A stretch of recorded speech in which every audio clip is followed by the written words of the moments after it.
Well, hey guys. How are y'all today? Hope you're doing well. This is a special video that well, it's probably going to be two, at least two videos that I'm doing for a dear, welcome. Did I say that? Yeah, I'm just excited. I'm just excited. A dear friend of mine, Karen Gibson, I met her through, all of this amazing crafting community. She has a Facebook group called For Love of Paper, and it is a very lovely group. And I love that group. A lot of activities in there. They love on each other a lot, encourage each other. And back in January, she had asked me. We're in 2024, so just put that out there because I don't know how long these things will be out there, right? But she asked me in January if I would think about doing a very basic beginner's tutorial on junk journaling. How do you make a junk journal? It's a really good thing, I know they're out there, but she wanted something specific for her group, or focused to, for her group. And I said, yes. First of all, I'm up for a challenge. And if I can encourage or inspire anyone, I'm down for that always. So yeah, welcome today to this very special video. Hello, my friend Karen, and all of the For Love of Paper ladies and gents, if there are any. I haven't seen one yet, but come on down. The water's fine.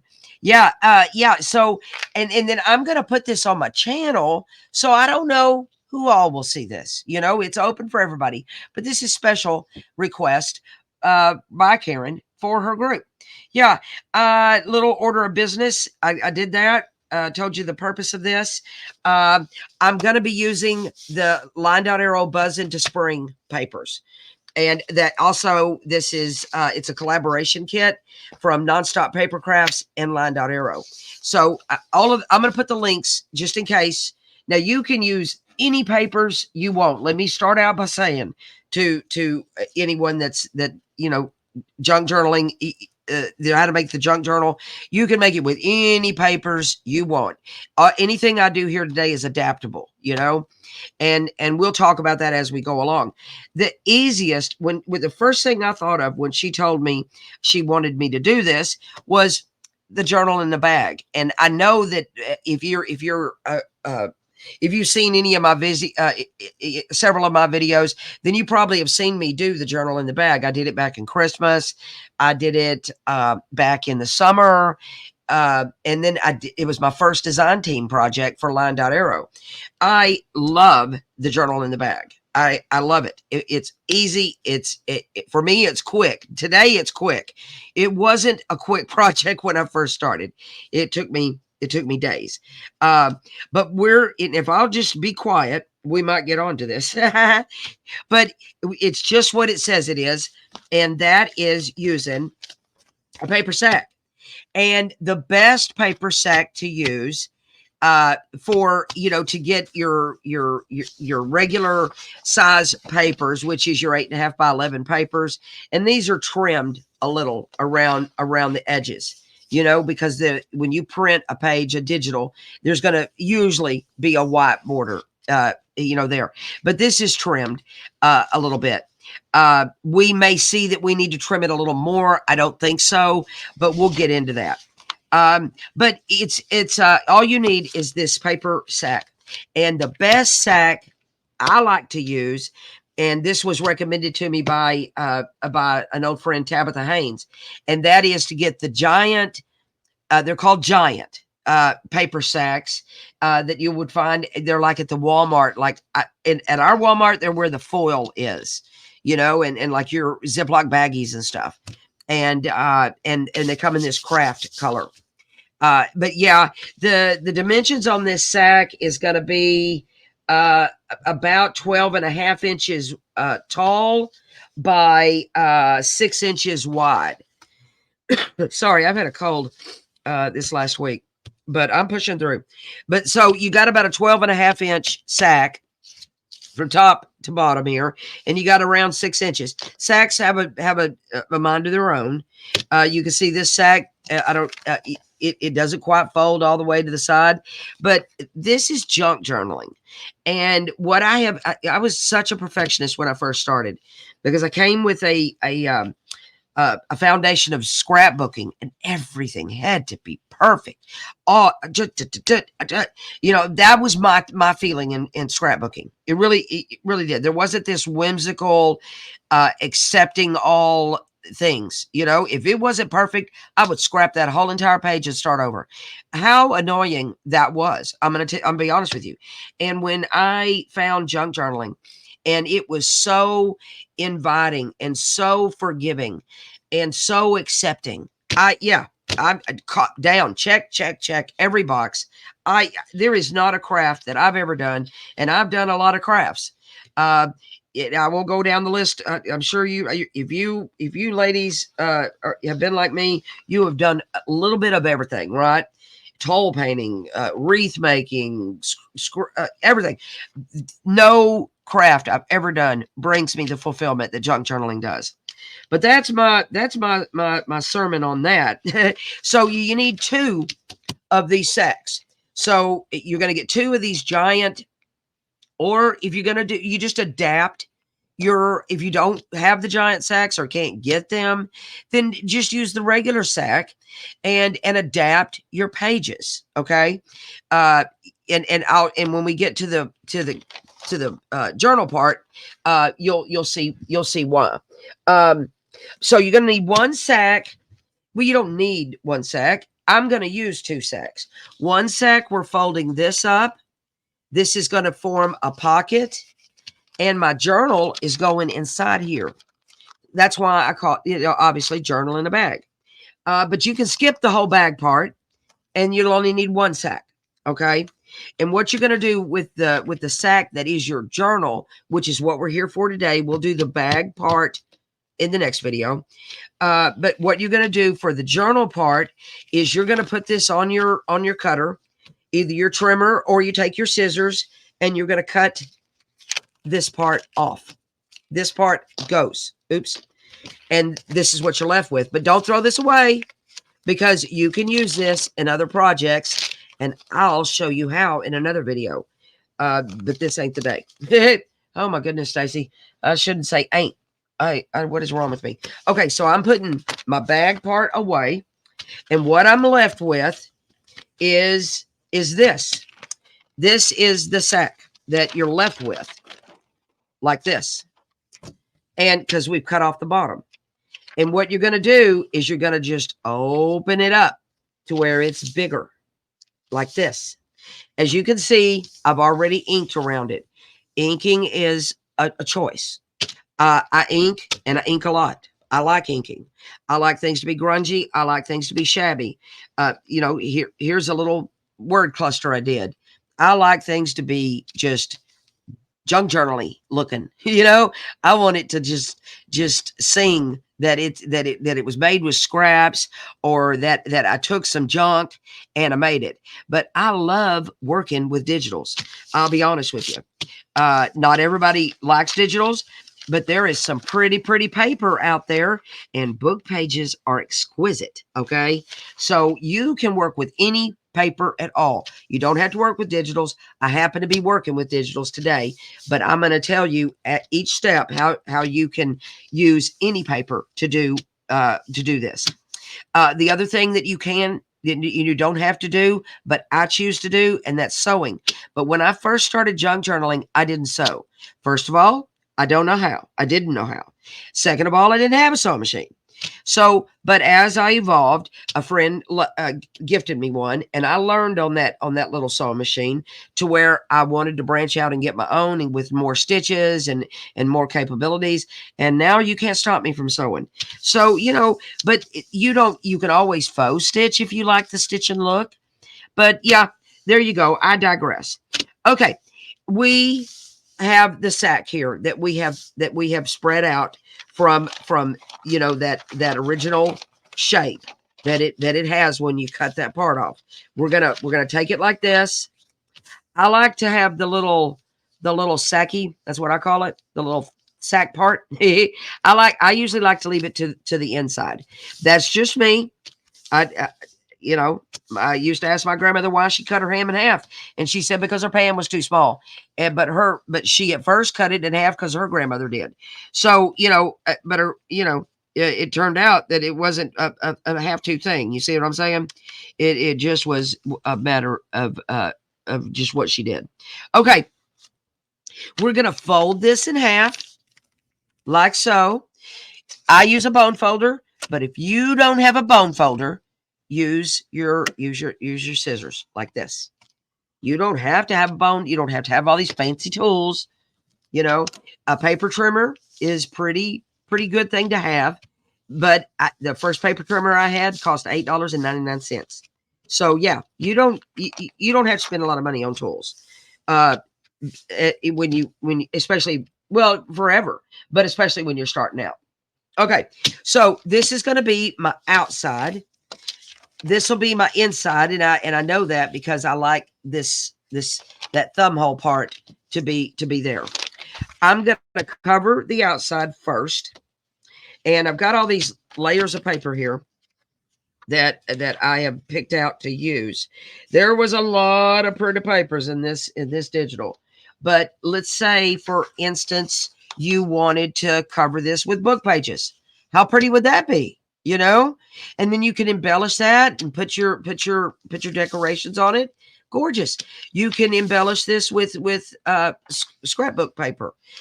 Just you pick a paper that you like, and then you're going to put it up here like so. I like to see the sack, so I leave a little bit. Let me get it on here right. I leave a little bit of space, and because I want to know that it's a sack. I'm not trying to hide the fact that I'm working with a sack. I think it's cool as a bug in a rug, and yeah, cute and cool. So I get one corner right. So I know this top right corner is right. I know my bottom right corner. I look and I'm good. I'm good on the top. You know what though? I am going to trim. Okay. Then I get my pencil and I look here and I know that I want the sack to show. So I make a mark. Let me zoom in. I make a mark. I don't know if you can see this mark, but I make a mark right there, and I know that's where I want to trim it so that it's going to be right from left to right. Okay, I'm going to go ahead and trim just a hair off the top here as well, so that it will fit. The way I want it to. Okay, because I like to see the sack. So let's trim just a little hair off. And when I say a hair, I'm talking about 1/16 of an inch, but I don't measure. Okay. So for me, I trimmed that much off, just a tiny bit. Okay. And then I'm going to trim at that mark that I made. And that's what I'm left with. And now it should fit the way I like it. Yep. Let me get it on here. I always double check before I start just throwing down some glue. I think I need to trim just a hair more off. Another one of those little slight hairs. A little slightness. Okay. Because I want to see the sack. Now, if you don't want to see the sack, you want to cover from end to end, then what I just did would work. Okay. But I like to see the sack, so off it went. Okay. And now I know that I am good top to bottom. Okay. And let me zoom in and show you how we're good at the top. You can see a little bit of the sack all the way around. Then again, we're down to a matter of preference. I like to ink and I like to ink all the way around. And, you know, if you don't, when I first started, I didn't have ink. You know what I used? I used eyeshadow. I'm not fooling. Just old eyeshadow that I didn't use no more because, you know, I'm to the point in my life. I'm almost 60. I'll be 60 on May 5th. I don't get dressed up very often. And when I do, it usually doesn't include makeup. But anyway, but I used to, and I had makeup. So honestly, I used makeup to ink with. But, you know, 3.5 years later in junk journaling, I try to collect all the inks I can. All right. And yeah. And then you don't have to have a fancy dauber. You can use, the dollar store has things you can use, and you can use you know, any, just whatever you can use to spread that, to get that ink on there the way you like it. All right. Now, the other thing I like, what we're going to do for this journal is I'm going to leave the top open, because when we go and close this as a journal, there's going to be a pocket at the top and a pocket. Well, it's going to be at the top in the front and the back. So it's like a little secret compartment for tags. And we'll make a special tag, the length of this paper. But what I do first is I glue down the bottom. But if you don't want to put a pocket in your in the top of your journal, because it's a preference. If you don't want to do that, then you're going to glue the top and the bottom shut. Yep. And if you sew, you can sew that shut as well. All right. And you'll notice I'm using Fabri-Tac, but you can use any glue you like. Maybe you like Eileen's. Maybe you like art glitter. Barely, I don't know.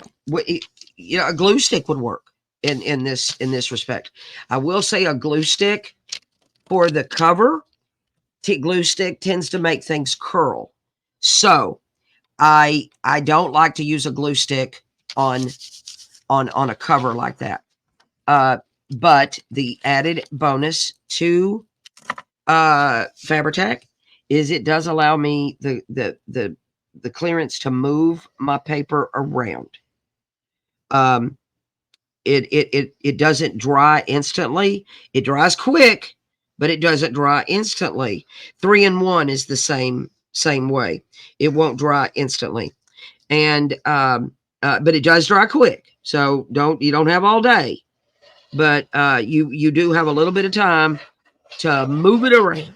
And I need that grace because I rarely ever get it right on the first go.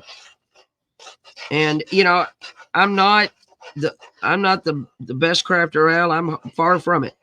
But you know, I do have some experience, should we say, and I still need that grace. So yeah. Okay. I've got the glue all over it like I want. And I'm going to set that down. And I know that my top is here because this is open. So that's important because I don't want to glue things upside down. Lord knows I've done that 100 times. All right. And I'm going to try to look. I'm going to keep zooming y'all in and out because I want you to see what I'm doing. I'm going to look, but see, you see how I didn't get right there, but it's okay because I'm using Fabri-Tac, so I can move it around. Then I press it down, and when I press it down, it's smishing that glue all through it, and it's really getting that glue to hang on to the surface, you know, to whatever you're gluing it to. All right, now. I got some glue seeping out over here, but that's not a problem. First of all, I have a glue eraser, but you know, a lot of people don't. I say most people probably don't. but that's not a problem. If you will rub, especially if you're using Fabri-Tac, if you will rub that before it dries, it rolls off like rubber cement. That's what it reminds me of.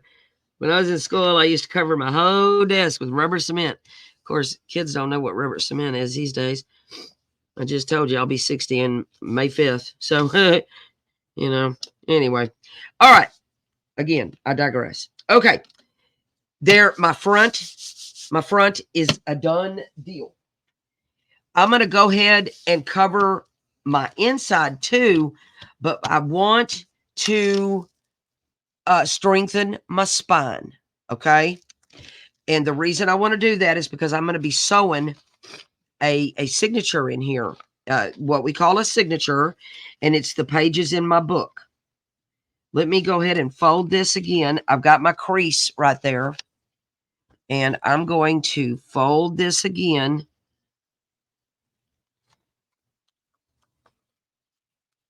And because this new paper has never been folded there, you see? So I have to make it conform, make it behave the way I want it to. And there we go. Now, the next thing we're going to do is we're going to strengthen our spine, and I'm going to use some washi tape. And you can use regular like paper crafting tape, any assortment of things. I'm just going to use some of my washi tape. I personally like it to be about this size because I like for whatever I'm strengthening. I like my spine. I like it to be about a 1/2 inch on either side of my spine. Okay. So I don't trust washi tape though. I like washi tape, but I don't trust it to stick forever. Okay. It just isn't a good sticker. Okay. So we're going to put down a little bit of some glue to help it behave. Help it stick down there. I mean, I'm putting paper on top of this. So honestly, it's okay. If it's not, if you don't glue, but it's just a step that I have always done. And it's just one of those things where, why do you do that, Stacy? Well, because I've always done it. Okay. So I got me a straight edge on my washi tape. Let me bring it out. And we're going to stick down the washi that's going to, I got a moth or something in here. Did y'all see that? Did you see it fly by? Probably came in when I was going out on my porch. Okay. There it is. Oh, that's so funny. Look at that. Okay. I've never had that happen before. You think I was filming outside or something? All right. I'm going to have to get that booger. I don't want it to eat up my stuff. All right. I'm going to cut this. And that's it. That's all there is to it. Now I have strengthened my spine. And I'm going to fold again. Every time I lay something down, I keep making, because that washi's never folded.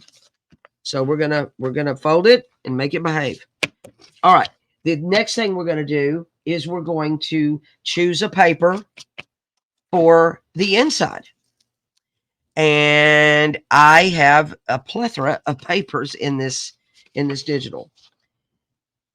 Excuse me. And we're gonna do the same thing. Isn't this a cute page? Oh, goodness gracious. But you pick any cute page you want, okay? It don't matter, okay? You can choose any paper you want to cover. Just pick you a paper and lay it, get one of your corners the way you want it. Get one of your corners to be the way you like it.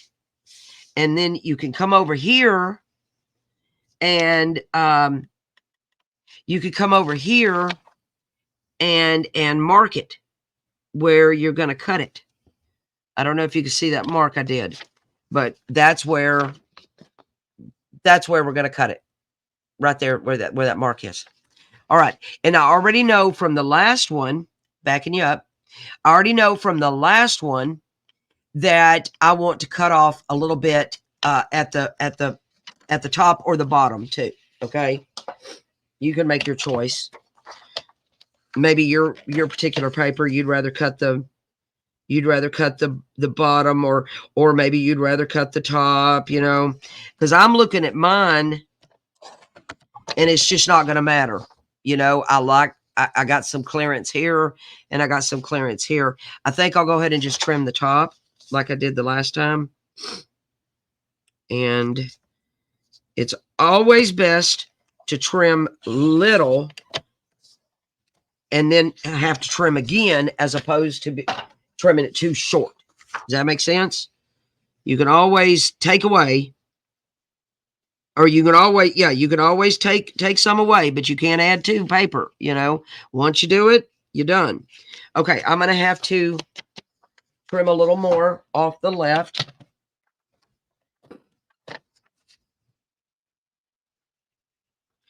See, I didn't trim quite enough.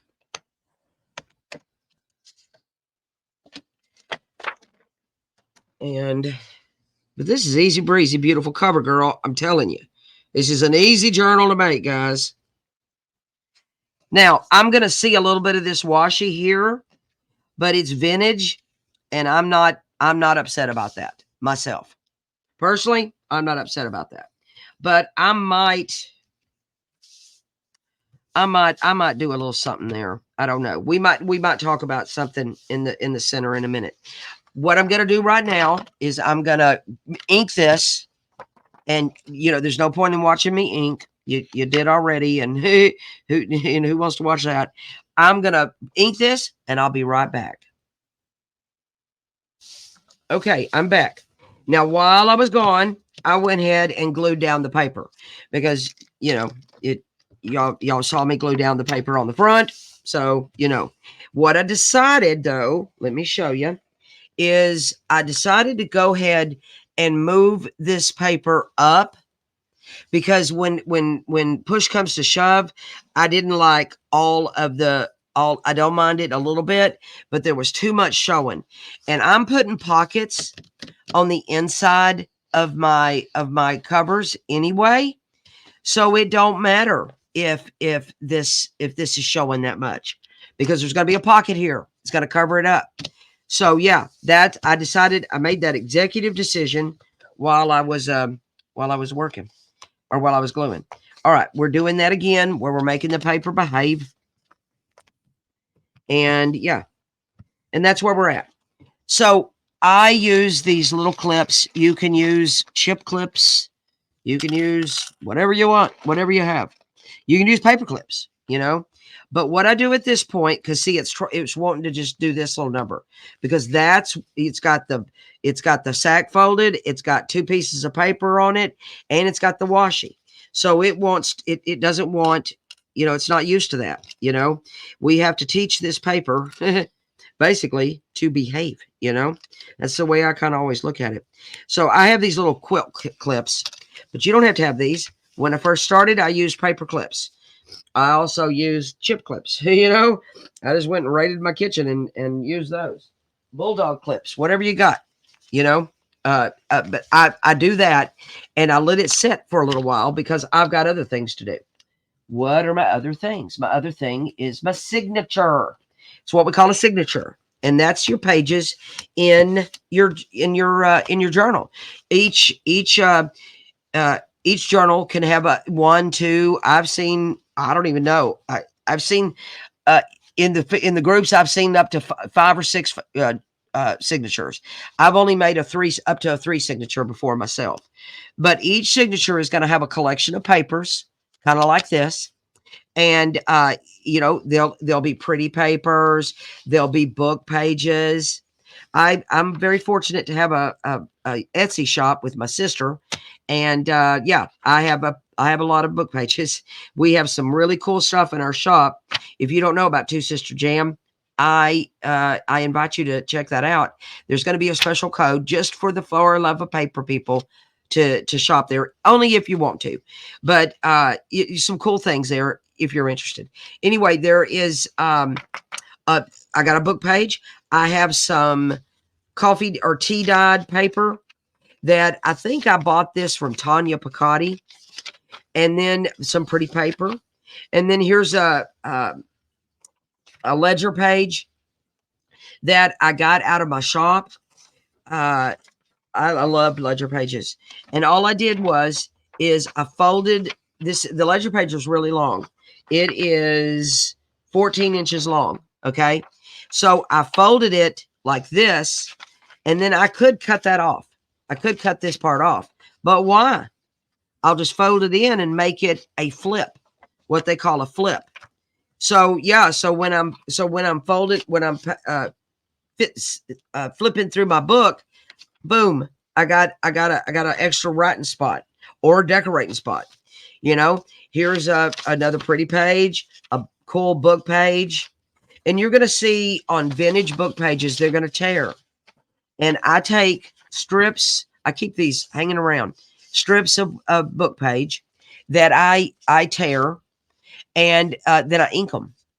And that's what I glue down on book pages right at the spine where I fold them first, and then I glue down the book page. And I not only does it look cool, but it will keep your book pages from tearing, because book pages, especially vintage ones, are very prone to tear. So book page, more of the tea dyed. I think this is a tea dyed paper. Your pretty paper. Another cool book page that I did the book page thing too, because I don't want it to tear. And then we've got these genealogy pages in our shop, and these are pretty near cool. They're from, I don't know when this genealogy was made, but this family was from 1840 and 1887. Look at that. Oh, is that cool or what? So anyway, then I like to print on vellum. You don't have to print. You don't even have to use vellum, but you could use colored vellum. You could use tracing paper. You could use butcher paper, whatever, receipts, whatever you like, you use. And then here's the rest of that ledger. I did the same thing. Genealogy. I did the same thing to the genealogy that I did to the ledger, because the genealogy pages are 14 inches long too. And yeah, so I did that to the genealogy page too. Yeah. And then here's the rest of it. This is that book page. Isn't that cool? I like pages that add interest. I like to have journaling space. The book pages are interesting, and the ledger is cool, and I like the number up there. These happen to be numbered. That, like I said, came from my shop. And then I like the texture or the look of this tea dye paper, and that is my signature. Now, what you're going to notice when you make a signature is every page that you add. I didn't count the pages in this signature. 1, 2, 3, 4, 5, 6, 7, 8, 9, 10, 11, 12, 13 pages in this signature. I usually don't go much over 13 myself, but it just is harder to keep to sew in the more you get. But what you're going to notice is, with the more pages you add in a signature, the more each page keeps pushing the other out, to where all of these, I promise, were the same size. But what happens is as you add, they push out. So what I do, I'll show you on one. A little bit of fluctuation is not that big of a deal, and actually it's a junk journal. It really doesn't matter, but sometimes it bothers me.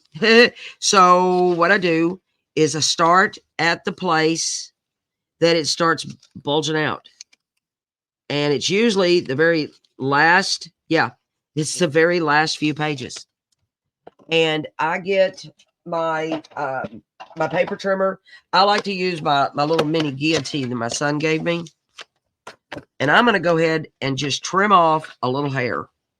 You can measure, but I don't. So I'm going to trim off a little hair, and then I'm going to see how it looks. I'm going to put it back in there, and then I'm going to see. Now, do you see how it looks a lot better? It's more even. But I like to add laces to the edges of my pages, my journal pages. I'll show you a signature that I do the laces on the edges, just on the edges, and but you know, you don't have to. This is just a matter of decoration, a matter of preference for me. I like the way it looks when it's inside the journal. What did I do with that journal? Let's just say this was my signature that's going in this journal. See how it's already starting to sit down? Yeah, it don't take long. But let's say this was my signature. It's too wide, but let's say it is, because this is going in another book. But isn't that pretty the way it hangs out the side? Yeah. So that's why I do it. But you don't have to. You can do your signature any old way you want to. But ours is going in here. But see, look, everything is too wide. And I wanted to show y'all that it's going to be too wide. So what we want to do is we want to begin to trim these down. So I know that I want to cut my pages down. I'm going to make a mark. I know I want to cut my pages down by about 1/4 of an inch. That's what I need to do. And I need to do that on every one of my pages. So let me do it on my first one. And what I'm going to do, and I'm not going to bore you with the whole trimming pages things. But what I'm going to do is I'm going to do it. I like my guillotine, but you could use your paper trimmer, you know. And then what we're gonna see is, does it fit? Now it fits. And something that would have helped, I made this signature before I made the outside. Because I was prepping for time. I made 2 signatures at one time. I made the one for one journal that I'm working on, and I made this one. So if I'd have just custom made this for this journal, I wouldn't have made that mistake. Yeah. So here we go. What I'm going to do is I'm going to pause the video. See how much extra I've got there? I'm going to pause the video, and I'm going to trim all of my journal pages. And the bonus is it gives my journal more time to behave. Gives it more time to behave. It'll be good when we get back. But let me trim up these journal pages, and I'll be right back. Okay. Hey. Welcome back. Welcome. Okay. Now look, it fits. Yep. There's always a workaround. There's always a way to get around it. The other thing I did while I was paused is I went ahead and sewed, because I told y'all once I started sewing, I can't stop. You don't have to sew. You could either do faux stitching or no stitching, you know. But if you do stitch, the back will always look like there's white, because the thread, you know, when it punctures the paper, it causes it to be like a little white. So I run my dauber over it, and that gets rid of that white. I did not sew at the top. I sewed around. I sewed all the way around it like so, in a U. And I can't sew straight anyway, and I might as well just take care. I just do what I do best, which is wonky sewing. So I went around it 2 times with a straight stitch, and then I do zigzag here, there, and everywhere. And I like that. Personally, I like that grunge look. I like that shabby look. But there's going to be a pocket here, And there's a pocket back here too. Well, yeah. There's a pocket here too. Yeah. The more you mess with the paper, the more, you know, I say mess, the more you work with the paper, the more it's going to behave.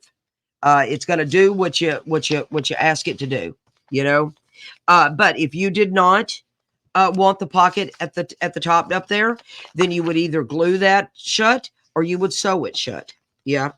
And you'll notice that I did glue and then sew, because I'm not a very good seamstress. And yeah, I'm new to sewing, so therefore it shows. I just glue down first. The signature now fits, and it goes in here like so. Yeah. I probably should do a little spine here, to be honest, and to make this better. How would I do that spine, you ask? Let's look at that. I know that this is a little scoreboard that I happen to have. I know that my spine, I know that my original crease is right here. I'm going to do a, maybe a little 1/2 inch. Yeah, because I'm going to want to decorate this. Okay. So I'm going to do a 1/4 inch on either side of that. My scoreboard, I just picked up this little one. So we'll start there. I'm gonna go 2 marks over from the original crease. And basically I'm giving myself a 1/2 inch spine. And yeah, that's all there is to that. You know, you don't have to do this, but I think in the long run, it's going to it's gonna make my little crafty life easier.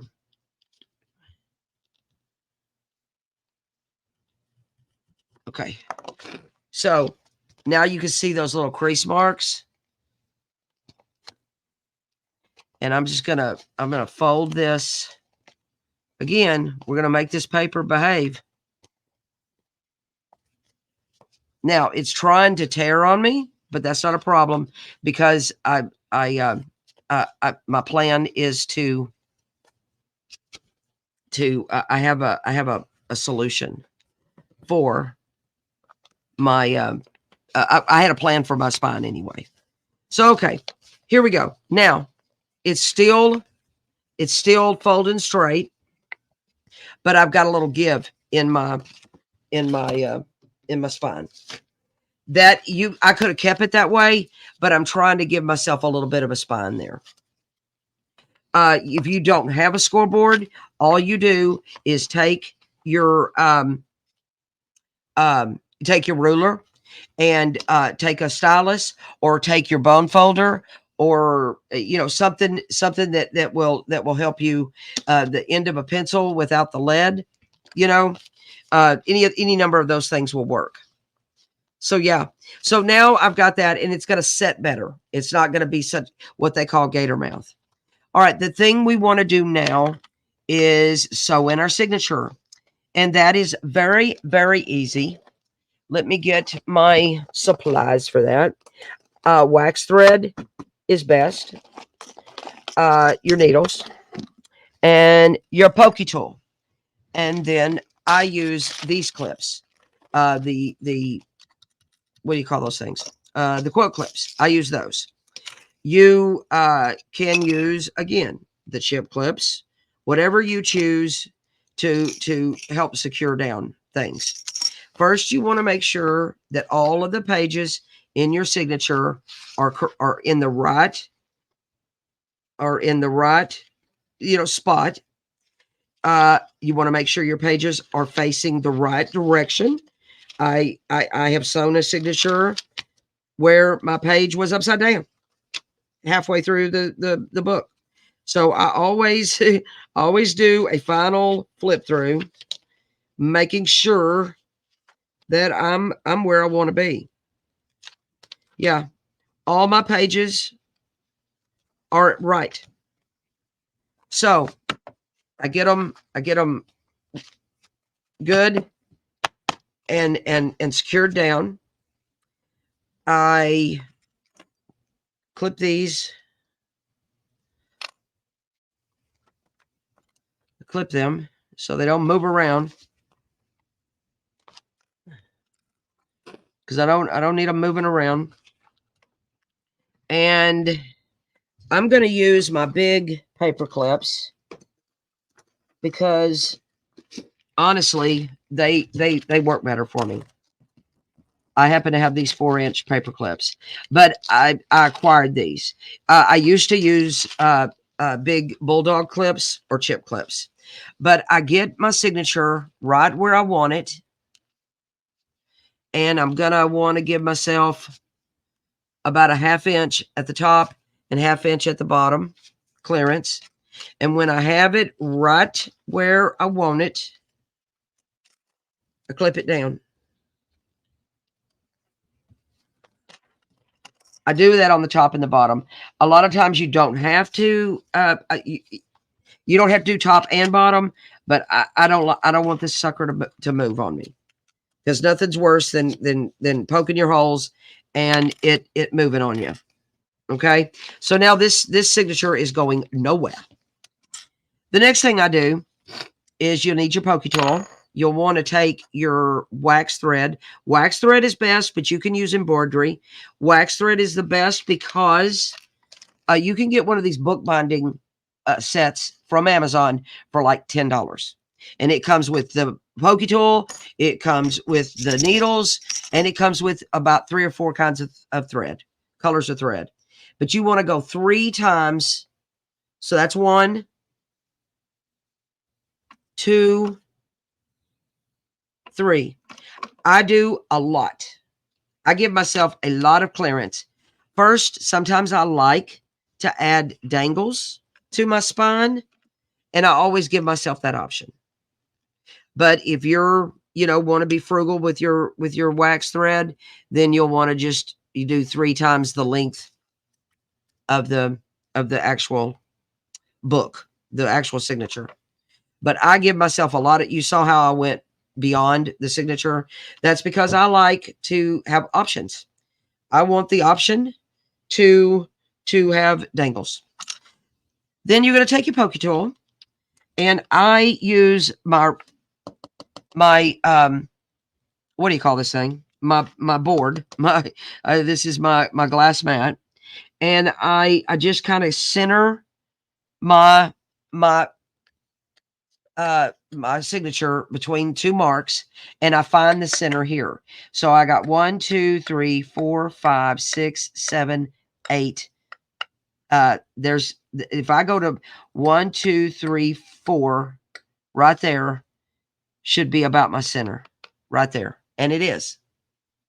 So I know that if I go, I'm holding my signature tight, and I'm going to poke my hole, but you can eyeball it. See, right there, center. It's good enough. And let's see. Look, I got it. That was my center mark, and I got it right there. So I'm going to poke my pokey tool through it like that. I'm going to push it through good because I want to make sure I got a hole I can see. And then I want to poke my hole about a 1/2 inch from the top. Maybe about a 1/2 inch from the top there. And I'm going to hold it. Keep your fingers out of the way. You don't want to poke your finger. Pokey tool don't feel good. And you're going to do the same thing again. And I'm pushing with my thumb. And we're doing a 3-hole pamphlet stitch. Easy as they come. There's nothing easier than a 3-hole pamphlet stitch, guys.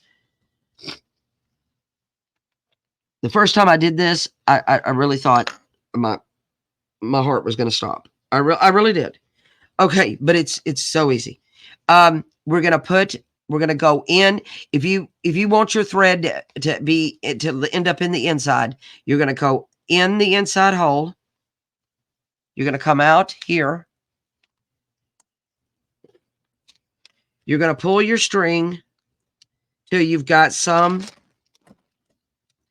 a little bit left over here. And I've got about this much left, and I'm good with that. And then I'm going to come up the top hole,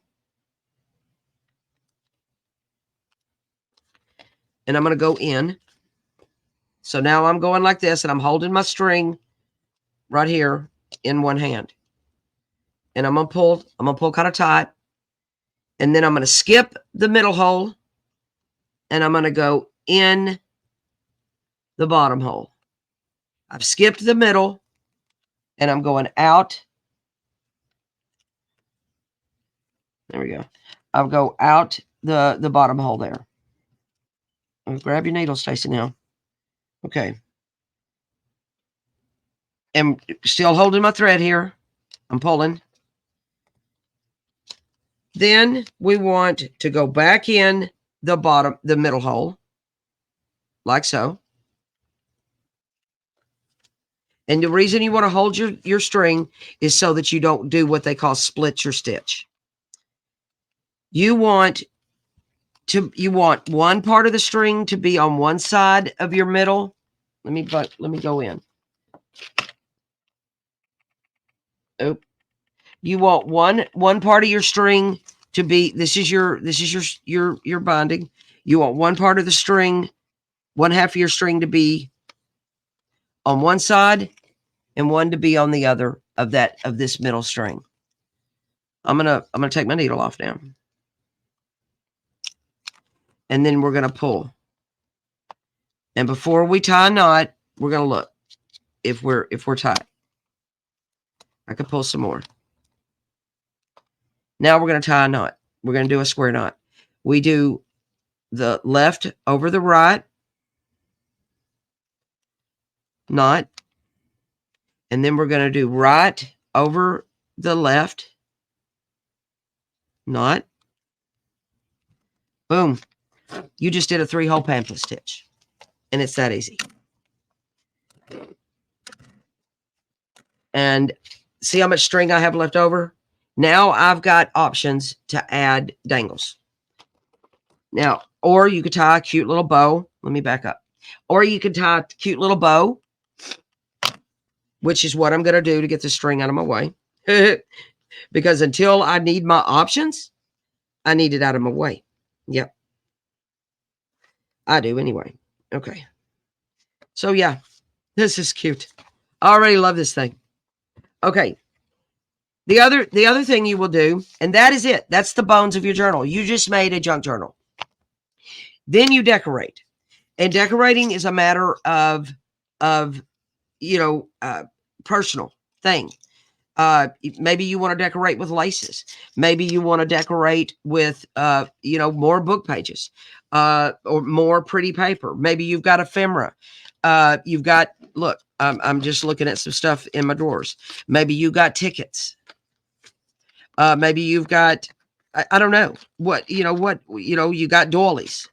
You got little wooden things from the Dollar Tree. I don't know what you have in your arsenal, but you got doilies, or you got tablecloths, or whatever. You make little clusters. Decorating is a matter of preference. I would like to take y'all on the journey of how I would decorate this journal. If you'd like to watch that process, you're welcome to. Oh, I want to back up. You're welcome to. What I'm going to do at this point is just call this a done deal. But I'm going to do another video where I decorate this. I'm going to show you the way I decorate it. I'm going to show you a few of the ways I make pockets. And we're also going to do a video on the bag that this journal will fit in, because we're going to make this bag and the journal fits inside here. Okay. And this will be the pocket. We'll glue these sides together, but we're going to cover this with all the pretty paper. And we're going to decorate. But what I'm going to say right now is that you've just made a junk journal. That's it. That's how easy it is, guys. Uh, there are all kinds of ways to make a junk journal. This is one of a billion ways. I don't know if there's a billion, but there, it feels like it. And yeah, but this is just one. I like to add pockets to my junk journal, but you know, quite frankly, you've made a junk journal. That you could stop right here and you're done. But I'm not a girl that stops at done. You know, I keep going and going and going. Oh my Lord. So yeah, if you want to, come on back and watch me watch my take on decorating, and then also the bag part. Well, we'll come back in the next video and do the bag, and then the last video we'll decorate. How about that? Yeah, that's my plan. I told Karen we'd do 2 videos, but sorry, Karen, it's gonna be 3 because I talk too much. But I think I kept it going, you know. But oh gosh, guys, and if you are interested in the papers I used, yeah, the links will be down below for those. If you're interested in the Two Sister Jam, check out our Etsy shop. I'm going to put that link down below. I have a Facebook group that Karen invited me to tell you about, and that is called Two Sister Jam as well. And a lot of you that are watching the video now may already know about it and may already be members. And then that means I love you. And if you want to join, then you can be on my list of I love you. Yeah. And then, you know, I'm reaching for a 2,000 subscriber goal. I'm going to have a humongous giveaway. And guess what's going to be in the giveaway? This journal. This journal in a bag is going to be part of the giveaway. Codes, Etsy shopping sprees in my sister and I shop is going to be in the giveaway. Line Dot Arrow has very generously donated some digitals. That'll be in the giveaway. It's going to be huge for Stacy anyway. And Arlene Wheeler Perry is going to have some items, a bundle up for grabs in the giveaway too. So look at that. That's a lot, right? So we got a couple of digitals from Line Dot Arrow. We got the journal. We got some shopping sprees, and we got the Arlene bundle. Yeah. Created and Weighted Savage bundle. And that's 5 things. So yeah, y'all hit subscribe. Help me get to 2,000. The sooner we get there, the sooner we get the winners. Yep. All right, guys. I love you guys so much. You know, and for the love of paper, you guys are an amazing group of ladies. Amazing. You inspire me, each of you. You are all very talented, and I hope that this video has given you the 101 of junk journaling. I am not by any means a professional. I don't know much about it. I just know what I've done, and this is it. This is what I consider to be the easiest journal on the planet. Yeah. Yeah, y'all go and have a fantabulous day. We'll come back and make the bag, and then we'll do a part 3 that decorates all of this. Yeah, why don't we do that together? Oh my gosh, I've had a good time today. Y'all have a blessed, wonderful day, evening, afternoon, and I'll see you in the next video. Bye.